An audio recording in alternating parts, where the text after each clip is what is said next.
Hello, everybody, and welcome to this episode of 4 Laps. My name is Andrea. And I'm MJ. And I know you guys are kind of used to us doing, just by ourselves, race previews. But did you actually know that we know each other? We're good friends. We are.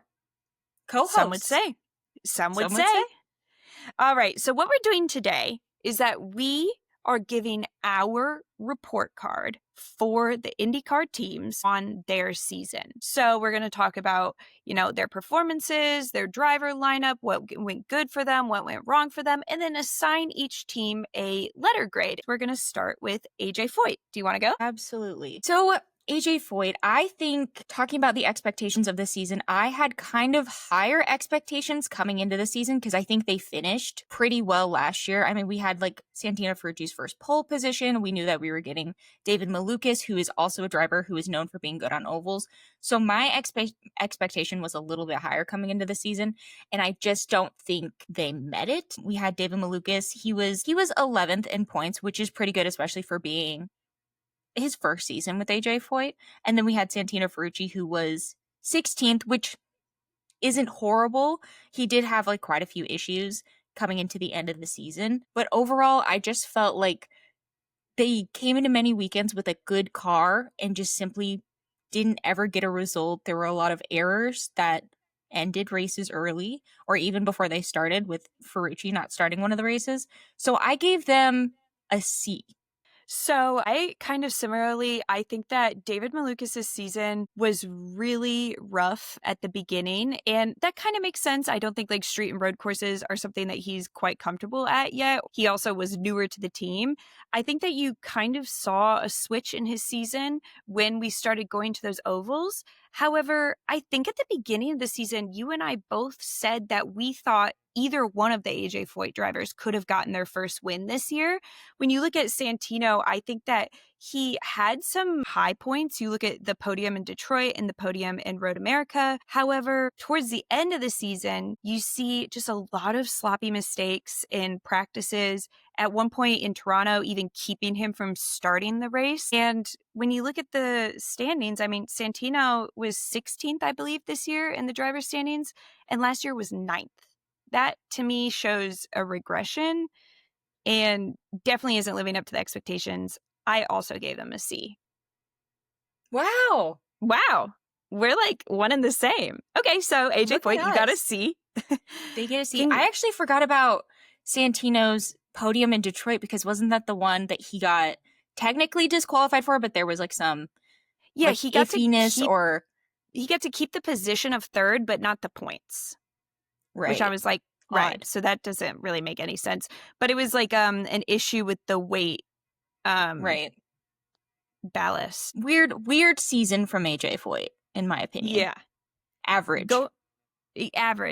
And I think we thought that it was maybe going to be above average. So speaking of somebody else that had a pretty weird season, our next team is Andretti. Now, it was really hard for me to give judgment on Andretti. You look at, for example, Marcus Ericsson, who all season was dealing with rumors around his seat at Andretti because he was underperforming.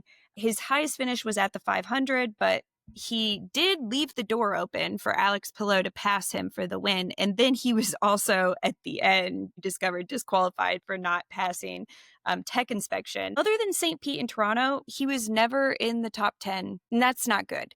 And then you look at Colton Herta, who I think had probably the weirdest season of the three of them, the definition of just mid. It was one race you would think maybe he was starting to get something together, and then the very next race, everything would fall apart. He had 2 podiums, but no win. A lot of it was luck.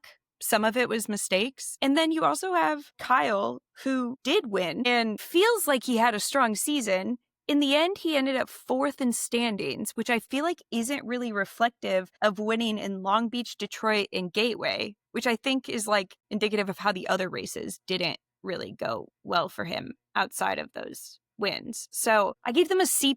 Some of that is just expectation of where I think Andretti should be versus where they are, which is maybe unfair, but what do you think? I gave them a little bit of a higher grade. It was kind of the same thing. We're pretty strong at the beginning of the season, but once again, it's probably just because that's how IndyCar makes their schedule. So some of the races at the beginning of the season are a little bit more favorable to Andretti than at the end of the season. I think a big note is what happened at the Indy 500 with Kyle and Marcus, obviously. Being sent to the back. And then Andretti is just continuing to still have these like pit stop issues, which is really why I was like, it's like so like burnt into their team structure. It's like Colton Herta is gonna have an issue in the pits. It was still present this year, unfortunately. They had the 3 wins though, which is why I was kind of like giving them a little extra credit, I guess, in report card terms, because they had some of the highest wins of the teams. Obviously not like Chip Ganassi numbers, but definitely higher than like Arrow McLaren. So I gave them a B plus. Also because both Colton and Kyle were in the top 10. That being said, like how much does Marcus Ericsson's like lackluster season kind of go into that as well, but they were still like 3rd overall in team ranks. So I was like, I don't really want to give it too low because then I feel like I'm going to get into the F territory with some of the other teams by default. It's so weird because like I especially was getting hung up on Colton's season because it was like last year he scored 2nd in the driver's standings. This year 7th. I'm just like, geez, that's quite a drop. But it's like he didn't really have these like standout moments to me, negative or positive. It's like there's so many times this year I don't even remember where Colton was or what he was up to, which is strange because he's like one of the stars of the series. No, I agree. And I think some of the standout moments, unfortunately, were moments where either he had like an incident in qualifying and had to start at the back, work his way up to the front, and then it's like, oh, actually you have a penalty, you have to go to the back again, which those like, while it is impressive that he's able to like make those kind of, like I think he won biggest mover a couple times. Like that is impressive. But like in the standings at the end of the day, when you had a car that probably could have started near the front, like there was no reason to start in the back. Well, and I will give them the credit too of whenever Colton, admittedly in the beginning of the year, would make a mistake, it was his teammate who was picking up from that. So like he would be like, I should have gotten pole today, but instead Kyle Kirkwood got it. So it's like it's a down for Colton, but an up for Kyle, thus meaning maybe a B is fine for Andretti. Yeah, maybe they really maybe did I was too harsh compensate with C plus. Maybe I was too harsh with C plus. Those two compensated each other very well, especially in qualifying at like the street and road courses. So I think they even out. It's just it kind of where the issue comes is with Marcus Ericsson's season, unfortunately, but. We can go to a B and I'll secretly pretend like we're adding in the success of Dennis Hauger's season into their score. Sure. Yeah, their whole Indy Next program, fantastic. Great. Just put them in there. Yeah, they get them up to a B. Okay, our next team that we have on the list is Arrow McLaren. Arrow McLaren. Okay, so I kind of felt similarly as Andretti. Actually, I'll just start with I gave him a B plus as well because it's a similar situation where it was just actually kind of the opposite, where the first chunk of races they weren't great. Obviously Christian Lundgaard kind of performed better on those street and road courses. Pato did well on the ovals with a couple wins on the ovals. Both of those drivers got in the top 10, and then similar to Andretti with Marcus Ericsson, we had Nolan Siegel, who he was not in the top 10. He was, what was he? 22nd. Like the combined points, I really, like if I'm thinking about it as a team, the combined points of Christian and Pato, it does help the Nolan Siegel situation because they were 2nd overall in like team standings. That being said, I mean, I once again could be swayed to go a little bit lower just because of how poor Nolan's season was. And I also think that there was a lot of untapped potential from both Christian and Pato, especially in the earlier races. It just seemed like they had the car. We know that they're good drivers. Obviously, Christian, this was his first season in Arrow McLaren, so he does get a little bit of grace personally from me. And I think he performed pretty well for just like learning the team, learning everything. But yeah, that's what I gave them. Also gave them a B plus because I looked at, I think Christian coming in his first year with the team, I think he outperformed what their expectations were for him, particularly at the beginning of the season. Um, 6 podiums is pretty impressive. And there were times where I thought, man, he could win if it weren't for the fact that his strength is road and street courses. And there's like Kyle Kirkwood's and Alex Palou's to pick up those wins. Like he was doing like very well. And I think outperforming what my expectations were for him in his first year at Arrow. I think that Pato, he pretty securely finished second in the Drivers' Championship, which is a feat worth acknowledging when you live in the Alex Palou dominance era. It was his best performing season yet. He was the first win of the year for Chevy in Iowa. And I think that that's when you really started to see his season go from just being like he was consistently there and more of like he was there to compete for wins. Nolan's situation, I think, is rough. I think his season, though, is offset quite a bit, like you said, by Christian and Pato. So I agree with B+. Okay, this one should be easy. Our next one is Chip Ganassi. I think that Scott Dixon had a good season. He admittedly, I think, said that he thought this season was very hard. But when you look at, he finished third in the driver's standings. He had 2 podiums, a win. He was always around that like 10th or 11th place or higher position. Like that's pretty good and consistent and scoring points and performing, I think, pretty well. You have Kiffin Simpson, who I think was learning a lot, improving consistently throughout the season, got a podium in Toronto, performed above my expectations. And then you have Alex Palou being Alex Palou. So for that reason, I gave them an A. Yeah, I gave him an A because in school we didn't have A pluses. So I just, right. But I would an AP absolutely class. give him. I would absolutely give him an A plus. I mean, what is there to say? I had high expectations for them coming into the season because like Alex Palou, Scott Dixon, I was weary on Kiffin Simpson. I wasn't incredibly impressed with what he did in 2024 as a rookie, obviously. But I think we saw like an amazing feat from Alex Palou. Scott Dixon did struggle a little bit. He had a lot of engine issues throughout the season, a lot of setbacks technically that way, yet he still had a win. He still was consistently finishing in the top 10. He's still Scott Dixon. So it's like, can't really harp on him too much for that. And then I think Kiffin Simpson, you and I have talked about this a lot. I think he has shown leaps and bounds this year better than he was last year. I mean, having a podium, he was consistently sticking with either Alex Palou or Scott Dixon, whoever strategy he was on for the weekend. I think he really gave it his all, and unfortunately for him, my expectations are just going to be that much higher for him next year. Like he's not going to be able to knock it out of the park as easily. But yeah, for that reason, I gave him an A, 100%, an A plus, whatever the best possible grade would be. That is what they get from me. Our next team is another one that is like so confusing. I genuinely am like, can I just go back and rewatch every race for the rest of the season forever so I can figure out what's going on here? And that's Dale Coyne Racing. Do you want to go first? Yeah, this one is hard. It's these teams where there's only 2 drivers and they perform like vastly different. It's like, well, it's not really fair to punish one of them. It's not really fair to like hype the other one up unnecessarily.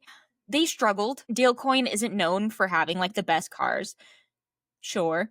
That being said, like obviously we saw like they were both on bump day. They were in the last chance qualifying. Abel was the one who got knocked out, but VK easily could have been the one to get knocked out. He was the one who knocked Abel out.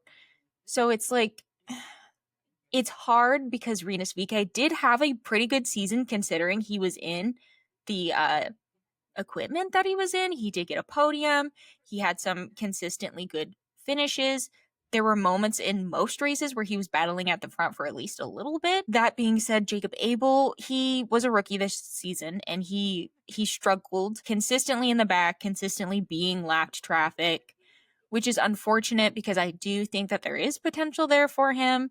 I had low expectations for this team just because it is Dale Coyne, so I think you kind of have to offer them some grace. I ended up giving him a D. I didn't feel like I could go any higher just considering that Jacob Abel was like dead last in the standings. I didn't think that I could, with good conscience, give him like a C. I gave them a C minus, but the more I think about it, I think I could be swayed that like maybe a D is more appropriate. I think I'm just like blinded by the impressiveness of Rinus VK. Like he was so unexpected even on this Dale Coyne team towards the like time where we're like, okay, you really have to announce a driver. They're like, oh, we just found Rinus at testing and he's here, I guess. And Rinus ended up performing, I think, exceptionally well. At the beginning of the season, some of his like highlighting performances at road and street courses, it doesn't paint the picture just to look at the result. Like you have to see where he started from the back of the grid and worked his way up somewhere. And it wasn't like lucky strategy calls. It was Rinus driving like somebody who wanted a seat in IndyCar. So I think I might be dazzled by that, which is why I initially gave them a C minus. But then you like look at, I think just as a team as a whole, I don't think they knew what they were doing this year. It just seemed a little messy. They were messy this season. I remember writing in my notes hundreds of times, oh, Rinus is on an alternate strategy, or Rinus is trying something new. And I know that they got a new strategist in the second half of the season. I do feel like I could give Rinus a little bit more credit and give them maybe like a D plus or a C minus. I don't know if I would go much higher than that, just because like, how many points did they get total? They were dead last in the team standings. Let's just go ahead and do a D. 428 points. I know, but he's so dazzling, MJ. No, he did a really good job. Dazzled me. Yeah, Rinus got 305 points, whereas Jacob Abel got 123. So, like, if it were just Rinus VK, I think I could probably give it a little bit higher, but, like, there was really no help being given at all to Jacob Abel, which is why I was kind of like, you guys get a D from me. Yeah. That's fair. A D. When you say it like they were dead last in the standings amongst all the teams, my C minus seems a little crazy. So our next team is Ed Carpenter Racing. We're starting this season off for Ed Carpenter. They have new sponsors, a new look, a new lineup. It feels like a new team and like a new era of Ed Carpenter Racing. And I think that there was a lot of hype and excitement around it. I think when you look at the most exciting part of this new lineup, which was supposed to be Rossi, we'll get to that, I think he had a very mid-season. His best finishes were at the end of the season. His low point would probably be the Indy 500, where he was on a strategy that looked like there was something there. He had experience and potentially a bit more speed than his two other teammates who were also kind of on this strategy with him. But we never got to see how that played out because of pits, like the most disastrous pit stop you've ever seen. He also had mechanical issues in Iowa, had that weird tire situation in Toronto. Just weird. A weird season for Rossi and not at all what I think he wanted to come out of the gates with. But then you have Christian Rasmussen, who I think he took some warming up at the beginning of the season. He took off on the ovals. He won in Milwaukee, podium in Gateway. I think that there was improvements to the car and his confidence on the second half of the season, which is why Rossi also started to perform better. I'm giving them a B. All that to say, I'm giving them a B. Giving them a B. Yeah. All right. Here we go. She's not feeling a B. So going into this season, Rossi was announced, and I remember all of us being like, he's going from Aaron McLaren to Ed Carpenter. What a gigantic step down. Like, he is shooting himself in the foot. This is going to have huge implications on his career. Like, he's going to a minor league team. It's going to be an issue. I mean, from the jump, I was like, oh, no, I think they're a little bit stronger than I thought they were going to be, especially Christian. Just knowing him from the little bit he did, he shared a car with Ed Carpenter last year, which was crazy. Or I guess the year 2024. That whole thing was insane. And I wasn't ever super impressed by him. To be fair, he usually was the target of Roman Grosjean just like messing around on the track. So a lot of his races ended in disaster, unfortunately. Super low expectations coming into this. And like you said, they had a lot of mechanical issues. They were looking so good at the Indy 500. All three of the ECRs. There was a hot minute where they were just slingshotting each other for first. Obviously, we had the fire in pit lane. they had a lot of technical issues. It felt like it was a new team this season, but I was incredibly impressed by what I saw from Christian on the ovals. That was shocking. He has a driving style that just kind of like, it just like bloomed halfway through the season, where he kind of felt more comfortable driving in his kind of aggressive manner that not a lot of the other maybe more veteran drivers appreciate or can perform well. And then obviously his win, his podium, I gave them a B minus. I didn't go for the B because I think the teams that I put at a B, they performed lower than, but I could see, I could go for a B if we wanted to. I'm going for a B minus because I think that like we need to see something more out of Rossi next season. If they're going to take that step up. Rossi's a veteran driver. We've seen him perform well. It's there. It just wasn't quite tapped into in his first season with ECR. But I think it'll come. ECR will be a B or better team next year is my prediction. Period. You guys are getting predictions in this video too. I guess you guys probably didn't even think that was going to happen. Great Imagine predictions. If your teacher was like, next year, I think you're going to be a B or better. Okay. If you figure out how to do your homework on time, you're going to be cooking next year. So true. Okay. On to a troubled student, I fear. Our next team is Juncos Hollinger Racing. Do you want to go first? What do we do with Juncos? Okay, I can't wait to hear you try to figure out this. Juncos. So, like, coming into the season, we were coming off of just a weird season for them in 2024 with their controversy. They had a mid to late season driver swap. Connor Daly coming in and then like pretty straight at the back getting a podium at an oval. And so them signing Connor Daly for this season, I was like, easy money. Easy freaking money. An oval savant. Unfortunately, I don't feel like those expectations were really met. Though he was competitive at a lot of ovals, he just like never really could seal the deal, which is unfortunate. And then we also have Stingray Rob, who, let me just refresh my memory on where he ended the season, 25th. Yeah, so we had 18th for Daly and then 25th for Stingray Rob. And I think it was just a poor performance from them this season, especially when there's a lot of drivers that I think could be in those seats and performing well. So it's a little bit of a driver issue. It's a little bit of a machinery issue. I gave them a D. I also gave them a D. It's interesting because Connor and Stingray had like kind of similar seasons when you look at like the road and street courses. Obviously, when it came to ovals, we saw Connor really shine. There were times at an oval where I felt like he was outperforming the car he was in a way, because you could see like he was keeping his position based on racecraft. There was other times though where he did have the pace. It just never got executed fully. There was so many like strategy, pit stop, luck factors that kept him from what I think he needed to do, which was podiums at least on the ovals. So when you look at how that didn't happen, I think that that's probably a bit of a below expectation performance for the team. And that's a D. It's also hard too when you look. I mean, like Stingray did some damage this year too. Like he had some big wrecks. It was really hard, I think, sometimes on that team to just get out of a weekend unscathed. It was always something with the two of them.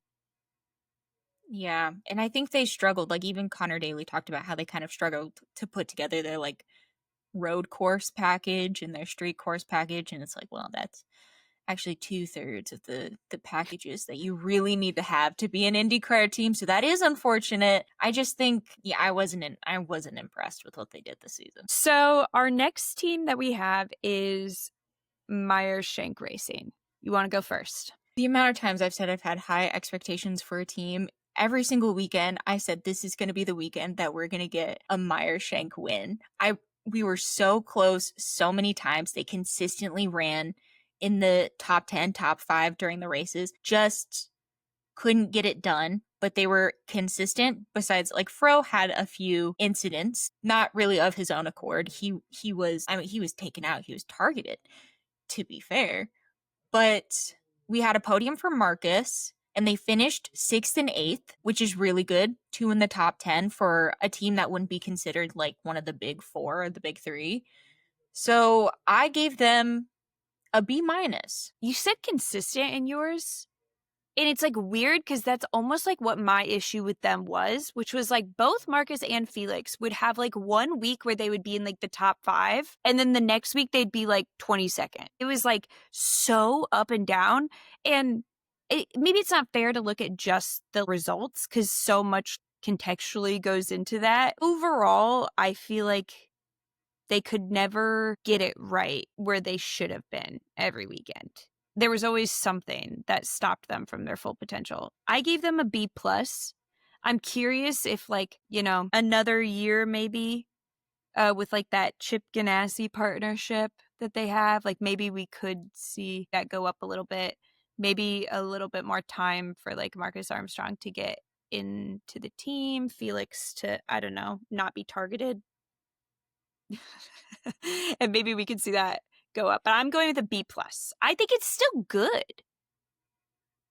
Yeah. No, I think I could go for a B. I don't know if I would give them a B plus but take into consideration grading, A was the highest you could get. So like a B plus, you're knocking on heaven's door right there, So yeah, B is fair. B. And they also did so well in the Indy 500. If it weren't for, with the caveat of Marcus having the that giant crash. Right. So it's like they had all of the pieces there, which is kind of what was frustrating for me, which was kind of why I gave them the B minus, because it's like, you got the car, you're both great drivers, you seem to be very versatile, and it's just like, I would have loved to see a podium from Fro. I would have loved to see maybe a couple more podiums just from the team in general. But I would go for a B. Yeah, a B sounds perfect. Our next team is, again, a weird one, and this is Prema. So Prema is a strange team in the fact of it's their first year in IndyCar. So some of this is going to be growing pains, particularly in the first half of the season. We saw like Robert's car is on fire and he can't even practice. Or, Callum just had like a pretty dreadful start to the beginning of the season too, just like growing pains at Prema. In Toronto, you see something switch, I think, with Callum's season. And all of a sudden, he's putting in like fairly consistent, like top 10 performances, sneakily kind of good. I wasn't paying enough attention, I think, to Callum's season, like towards the back half. He was doing something there. You have Robert Schwartzman put it on pole for the Indy 500. Sure, why not? I feel like they had these flashes of brilliance. None of it actually indicative of what their performance was. They are still a shot in the dark next year if they return to IndyCar, what they could possibly be bringing as far as performance. And we will, who knows? No grade prediction from me on Prema, but this year they got a D. First season, obviously. I feel like if these teams were my class, all the other teams are seniors, and then Prema is a freshman that I'm grading at like a senior level. So keep that in mind. A lot of, as you said, growing pains. There were a lot of times where like the car just wasn't getting on track during practice. And so that was hindering Robert's performance. Robert's also completely new to the series, which is an issue in itself. A rookie season, never done ovals before, did put it on pole at the Indy 500, which that did factor into my grading, I will be honest with you. But I was pretty impressed with Robert in the second half of the season. Figured out ovals. That's insane. That was crazy to me. And then he also kept the Rookie of the Year battle going until the very end. And it was only then lost because of a penalty. I ended up giving them a D plus as well.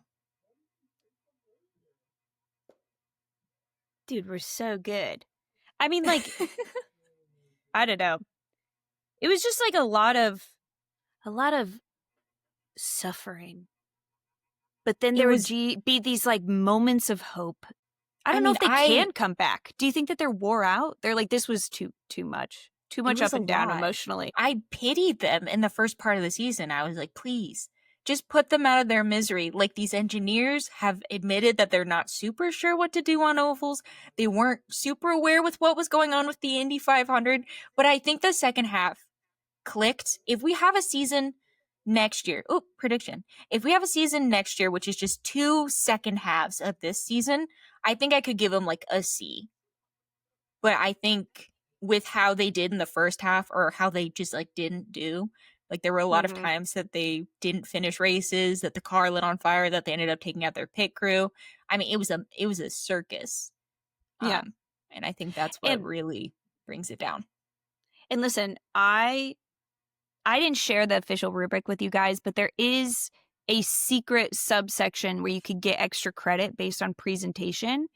If they were to stop making their cars impossible to distinguish between each other and potentially get a sponsor, I could see their grade go up next year as well.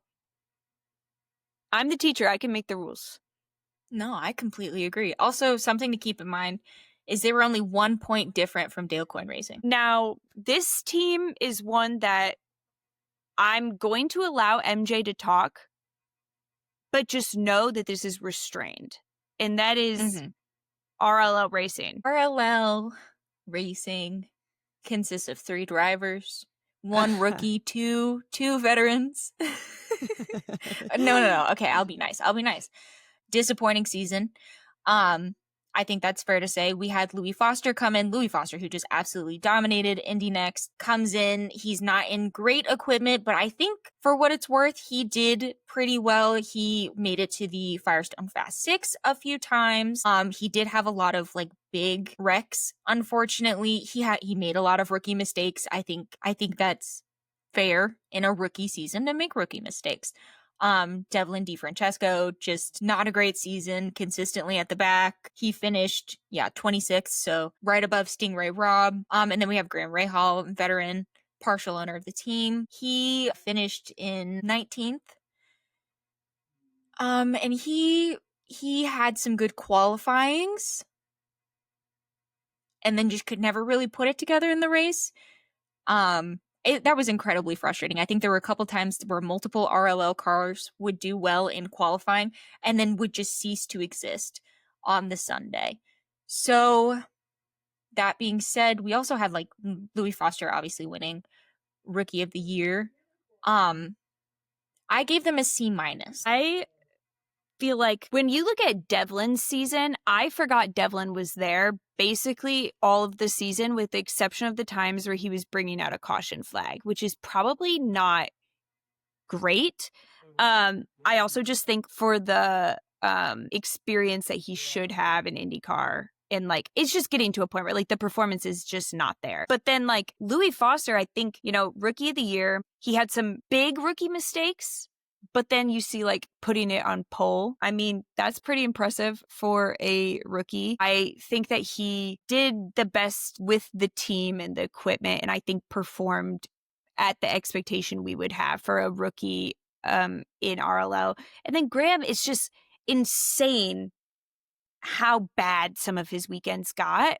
But I mean, if you were to look at the high points, his highest place finishes were like 4th in Portland. That's I don't know what like happened in Portland that couldn't have been like maybe something that could have translated into these other races that he also was in a good position at. So it's more of just like I think executing and strategy. Sometimes their strategy was way weird considering how high up they qualified. And I don't know what the motivation behind that is and how you can have like a car that can go so fast on a Saturday and not on a Sunday. So I also gave them a C-. Look at us. Yeah. And then there was one. And that one is Team Penske. So Crazy. Scott McLaughlin had either a top 5 or he was suffering. That's how I would like describe his season. It was like either he was having a great time or he would have probably liked to have just left the race unfinished and just gone home and enjoyed himself in his like bus or whatever and just like left the premises. And then with Joseph, I feel like it was so weird how much of his season was not in his control. Really felt like nobody else's season I felt so deeply was impacted by just luck and circumstance. It felt like he was just along for the ride, a passenger on his own season, had no real control over it until the last race in Nashville, which is why I think it was such like an emotional moment for Joseph. There was other races he could have won and he could have been in contention with. Even like in light of the Indy 500 debacle that we had, he still was like there performing. Like he tried to take his season back into his own hands and then luck ripped it back out. And that's insane. I don't know what's up with that. Joseph, so sorry that happened to you. Glad you got that win though in Nashville. And then Will seemed to be having his own season. He had lots of top fives, a win. He was noticeably doing great before the 500. Obviously, some things changed after the 500 within the team dynamics that could explain why maybe some of his performances after the 500 were rough. But then he came back, presumably when he was fighting for a seat with a different team, and started showing up again, almost as if he was like, okay, my season just needs to be devoid of the Penske situation because I'm leaving here anyways. I gave them a C minus. What did you give Team Penske? I mean, just echoing everything you've said, it was just an incredibly unfortunate season. There were so many outside factors. There were like mechanical issues at the Indy 500 I truly thought Joseph was going to do the big one and come from the back. The Indy 500, the whole weekend was just so forgettable and set the tone for the rest of the season, even with like Scotty Mack, who was in the fastest car I've ever seen, had a really bad crash, and then technically started the race, but didn't get past the formation lap. I mean, and then everything just kind of went downhill. I thought Will Power, he still had like a pretty okay season, win, podiums, pretty good spirit along the way. But then you think about like the management shifts, like truly everything was against them the entire season. However, they still finished 9th, 10th, and 12th in the standings, and they did have 2 wins, which was they're tied for like the 3rd most wins, which doesn't really mean anything in a Chip Ganassi season. I gave them a B.